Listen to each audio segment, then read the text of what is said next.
বন্যা জলাবদ্ধতায় হাওড়াঞ্চলে ধানের সর্বনাশ, সর্বশান্ত কৃষকদের দীর্ঘশ্বাস, দেশে চাল ঘাটতির আশঙ্কা। নিত্যপণ্যের বাজারে বৃষ্টির অজুহাত, ৮০ টাকা কেজির নিচে মিলছে না কোনো সবজি, ডিমের দামও বাড়তি।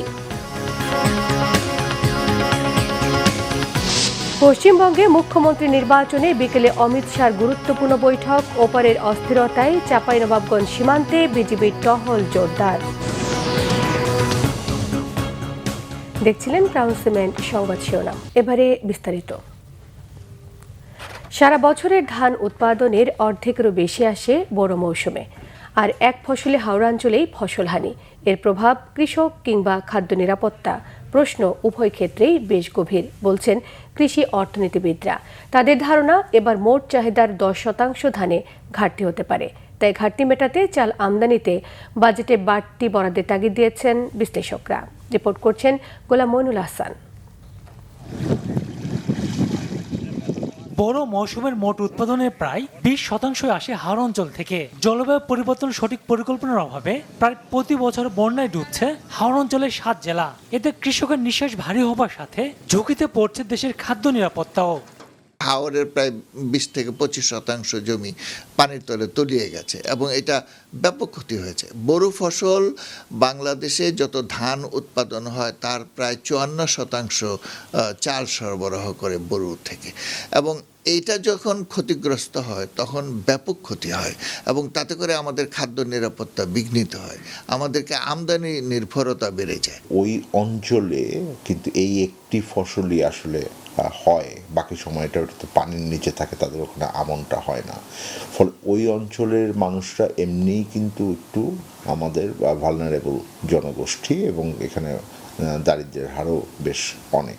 তো তাদের ওই বিপন্নতাকে যদি আমরা অ্যাড্রেস করতে চাই তাহলে ওই ফসলের থেকে তাদের যে আয়টা, এটা খুব গুরুত্বপূর্ণ হয়ে দাঁড়ায়। হাওরের বন্যা আসন্ন বাজেটের চাপ বাড়ালো বলে মনে করেন সিপিডির এই গবেষক।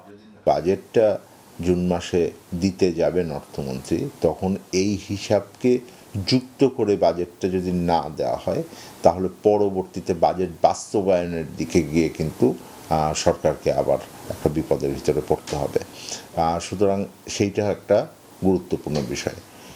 সরকারের পক্ষ থেকে বলা হয়েছে যে যারা ক্ষতিগ্রস্ত হচ্ছেন তাদেরকে একটা কম্পেনসেট করবেন, সেইটার জন্য আবার আপনার অন্য একটা মেকানিজম তৈরি করতে হবে। ডক্টর জাহাঙ্গীরের মতে হাওর অঞ্চলকে ঘিরে সঠিক ও যথাযথ পরিকল্পনা নেওয়া হয়নি আগেও। হাওরে প্রতি বছর কিছু কিছু করে কাজ করা হয়, স্থায়ী কোনো কাজ করা হয় না, যে কারণে আমাদের প্রতি বছরই বন্যাটা লেগে থাকে। কাজে এখন আমাদের উচিত হবে যে কত দ্রুত পানিটা সরে যায় সেই জন্য ব্যবস্থা নেওয়া, এবং হাওরে যে বাঁধগুলো আছে সেগুলো কিভাবে স্থায়ী বাঁধে রূপান্তরিত করা যায় তার উপর গুরুত্ব দেয়া। আর যদি সেটা না করা যায় তাহলে প্রকৃতির উপর ছেড়ে দেয়া।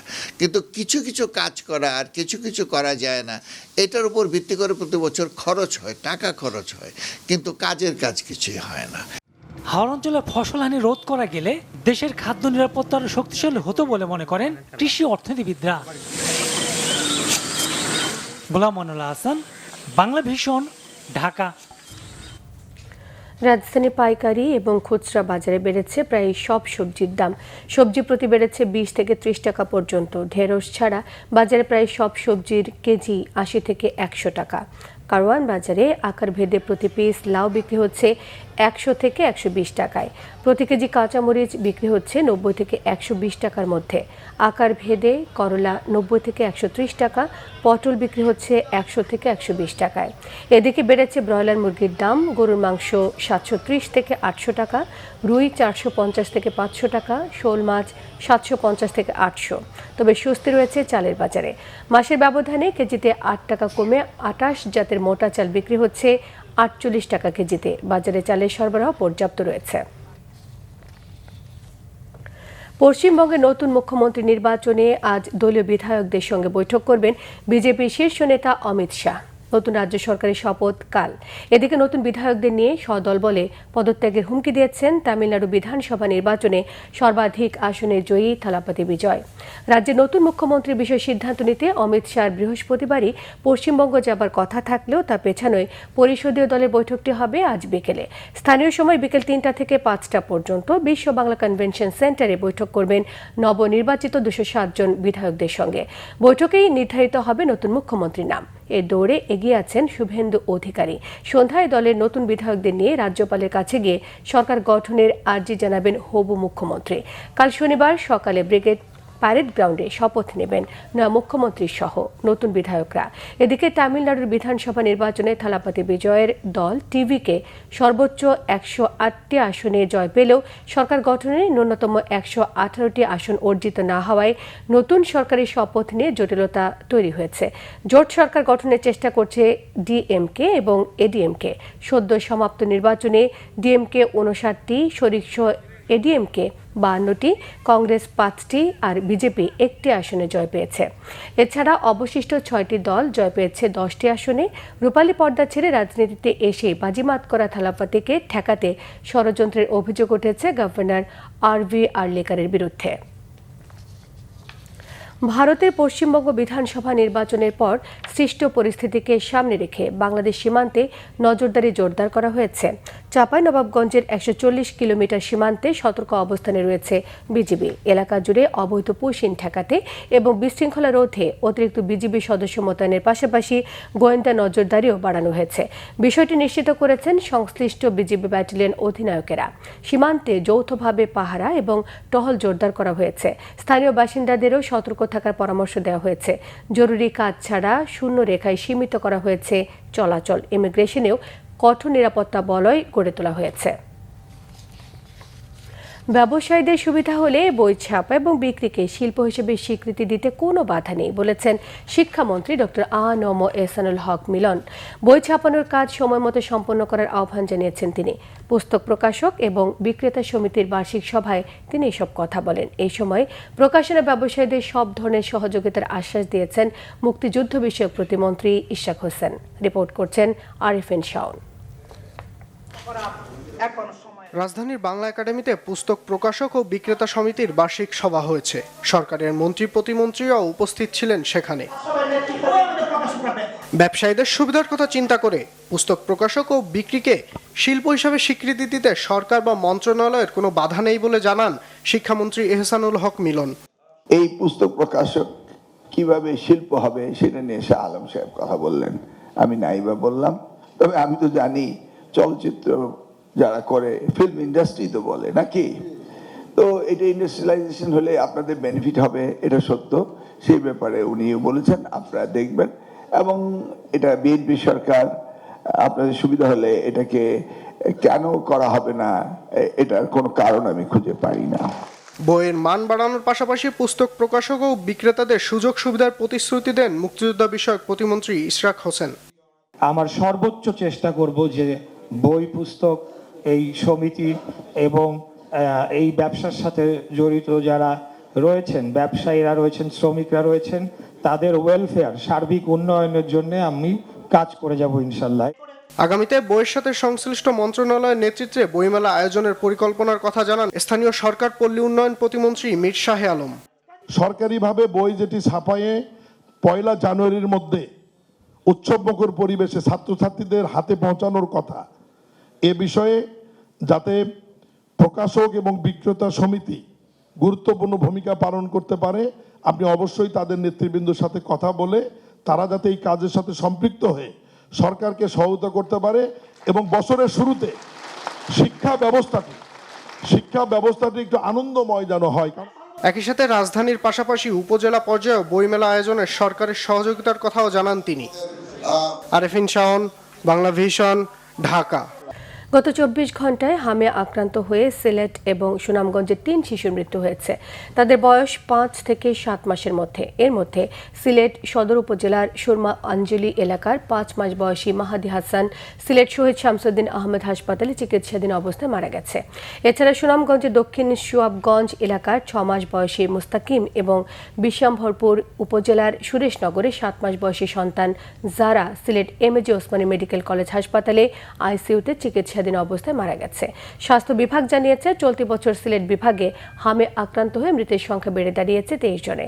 বর্তমানে বিভাগের বিভিন্ন হাসপাতালে ভর্তি রয়েছে 241 জন শিশু। এদিকে গত 24 ঘন্টায় উপসর্গ নিয়ে হাসপাতালে ভর্তি হয়েছে আরও 53 জন। ময়মনসিংহ মেডিকেল কলেজ হাসপাতালে হামে আক্রান্ত হয়ে আরও 16 শিশু ভর্তি হয়েছে। আইসোলেশন ওয়ার্ডে এখনও চিকিৎসাধীন 87 জন শিশু।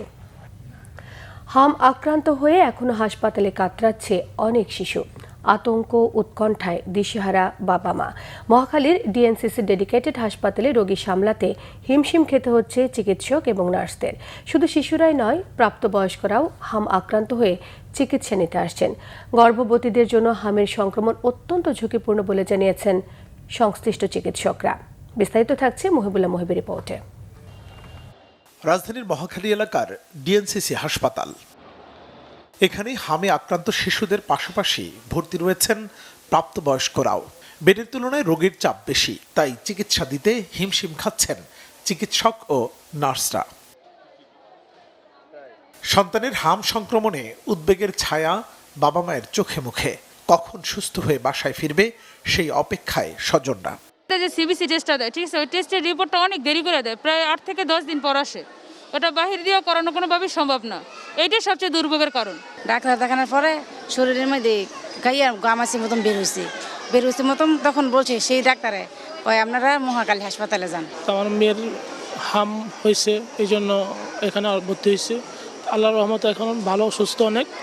আর আল্লাহ তাআলা যেন সকল বাচ্চাদেরকে দ্রুত সুস্থ করে দেন। এটা খুব মারাত্মক রোগ।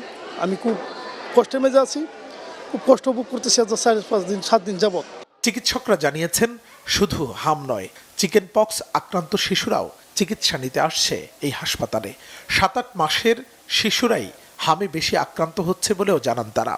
আপনার বাচ্চার যদি জ্বর হয়, সেই জ্বরের সাথে সর্দি থাকে, নাকে চোখটা একটু লাল হয়, হাই গ্রেড ফিভার আর কি, অনেক জ্বর, এবং যদি দেখেন যে কাশি আছে, তাহলে বাচ্চাটাকে আপনারা একটু আইসোলেট করেন, অর্থাৎ অন্য বাচ্চা থেকে দূরে রাখেন। এই বাচ্চাগুলো জ্বর হওয়ার 4 দিন পর র্যাশ আসা পর্যন্ত আপনি অপেক্ষা করেন। যদি র্যাশ চলেই আসে, অর্থাৎ চামড়ায় যদি লাল লাল দাগ দেখা যায়, তাহলে তো আপনারা বুঝে যাচ্ছেন যে এই বাচ্চাটার হাম আছে। তাহলে তাকে লাল দাগ আসার পরে আরও 4 দিন আলাদা রাখেন। দেশব্যাপী টিকাদান কার্যক্রম জোরে সোরে চলায় সপ্তাহখানেকের মধ্যেই হামের সংক্রমণ কমে আসবে বলেও আশা চিকিৎসক ও জনস্বাস্থ্য সংশ্লিষ্টদের। মুহিবুল্লাহ মুহিব, বাংলা ভিশন, ঢাকা। লেবাননে ইসরায়েলি হামলায় নিহত বাংলাদেশি কর্মী দীপালি বেগমের মরদেহ দীর্ঘ 1 মাস পর দেশে পৌঁছেছে। রাতে হযরত শাহজালাল আন্তর্জাতিক বিমানবন্দরে তার মরদেহ পরিবারের কাছে হস্তান্তর করেন পররাষ্ট্র প্রতিমন্ত্রী শামা ওবায়েদ এবং প্রবাসী কল্যাণ মন্ত্রণালয়ের ভারপ্রাপ্ত সচিব আহমদুল হক সহ ঊর্ধ্বতন কর্মকর্তারা। পরে ব্রিফিংয়ে পররাষ্ট্র প্রতিমন্ত্রী বলেন, বিদেশে মাটিতে মারা যাওয়া প্রত্যেক বাংলাদেশির মরদেহ দেশে ফেরাতে নিরলসভাবে কাজ করছে সরকার। তিনি জানিয়েছেন, আর্থিক অনুদান হিসেবে দীপালির পরিবারকে 13 লাখ টাকা দেওয়া হচ্ছে। যারা চাকরি হারিয়ে দেশে ফিরছেন তাদেরকে পুনর্বাসনে সরকার আন্তরিক বলেও জানিয়েছেন পররাষ্ট্র প্রতিমন্ত্রী। বাজেট প্রণয়নের সময় সাধারণ মানুষের প্রত্যাশা এবং অর্থনৈতিক বাস্তবতা বিবেচনায় রাখার আহ্বান জানিয়েছেন অর্থনীতিবিদ ডক্টর এম মাসরুর রিয়াজ। অর্থনীতিকে গতিশীল করতে দেশি বিদেশি বিনিয়োগ বাড়ানোর পাশাপাশি ক্ষুদ্র ও মাঝারি উদ্যোক্তাদের জন্য সহজ ঋণ সুবিধা নিশ্চিতের পরামর্শ দিয়েছেন তিনি। ডিবেট ফর ডেমোক্রেসির আয়োজনে রাজধানীতে আসন্ন বাজেট প্রণয়নের চ্যালেঞ্জ শীর্ষক প্রাক বাজেট ছায়া সংসদে এসব কথা বলেন এই অর্থনীতিবিদ।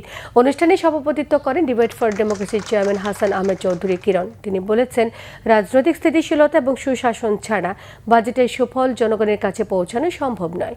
রাজনৈতিক সদিচ্ছা ছাড়া বাজেট বাস্তবায়ন সম্ভব নয় বলেও জানিয়েছেন তিনি। বিতর্কে শেরেবাংলা কৃষি এবং জগন্নাথ বিশ্ববিদ্যালয়ের শিক্ষার্থীরা অংশ নেন। শেষে বিজয়ীদের মাঝে পুরস্কার বিতরণ করা হয়। গবেষণা ক্ষেত্রে দীর্ঘদিনের অবদান এবং আন্তর্জাতিক পর্যায়ে প্রাতিষ্ঠানিক সাফল্যের স্বীকৃতি স্বরূপ ইন্টারন্যাশনাল স্ট্যান্ডার্ড ইউনিভার্সিটি ISU-তে গবেষণা সম্মাননা অনুষ্ঠান হয়েছে। বিশ্ববিদ্যালয়ের মিডিয়া ল্যাবে CSE বিভাগের উদ্যোগে আয়োজিত অনুষ্ঠানে প্রতিষ্ঠানের উপাচার্য অধ্যাপক ডক্টর আব্দুল আওয়াল খানের সভাপতিত্বে প্রধান অতিথি হিসেবে ছিলেন ভারতের মণিপুর ইন্টারন্যাশনাল ইউনিভার্সিটির চ্যান্সেলর অধ্যাপক ডক্টর হরি কুমার পাল্লা থাটকা। PhD সম্মাননা স্মারক তুলে দেওয়া হয় ISU computer science and engineering বিভাগের বিভাগীয় প্রধান অধ্যাপক ডক্টর মোহাম্মদ হাকিকুর রহমানের হাতে। বক্তারা জানান, গবেষণা ভিত্তিক শিক্ষা একটি জাতির উন্নয়ন এবং বৈশ্বিক প্রতিযোগিতায় এগিয়ে যাবার অন্যতম প্রধান শক্তি। ISU গবেষণা, উদ্ভাবন এবং জ্ঞানভিত্তিক শিক্ষাকে সবসময় অগ্রাধিকার দিয়ে আসছে। সংবাদ শেষ করব ক্রাউন সিমেন্ট শিরোনামগুলো আরও একবার জানিয়ে দিয়ে। বন্যা জলাবদ্ধতায় হাওড়া অঞ্চলের ধানের সর্বনাশ, সর্বশান্ত কৃষকদের দীর্ঘশ্বাস, দেশে চাল ঘাটতির আশঙ্কা। নিত্যপণ্যের বাজারে বৃষ্টির অজুহাত, 80 টাকার কেজির নিচে মিলছে না কোনো সবজি, ডিমের দামও বাড়তি। পশ্চিমবঙ্গে মুখ্যমন্ত্রী নির্বাচনে বিকেলে অমিত শাহর গুরুত্বপূর্ণ বৈঠক, ওপারের অস্থিরতায় চাঁপাইনবাবগঞ্জ সীমান্তে বিজিবির টহল জোরদার। এই ছিল এখনকার মতো। পরের সংবাদ বিকেল 4টায়, 3টায় রয়েছে নিউজ টপ 10 দেখার আমন্ত্রণ রইল। এতক্ষণ সঙ্গে থাকায় সবাইকে ধন্যবাদ।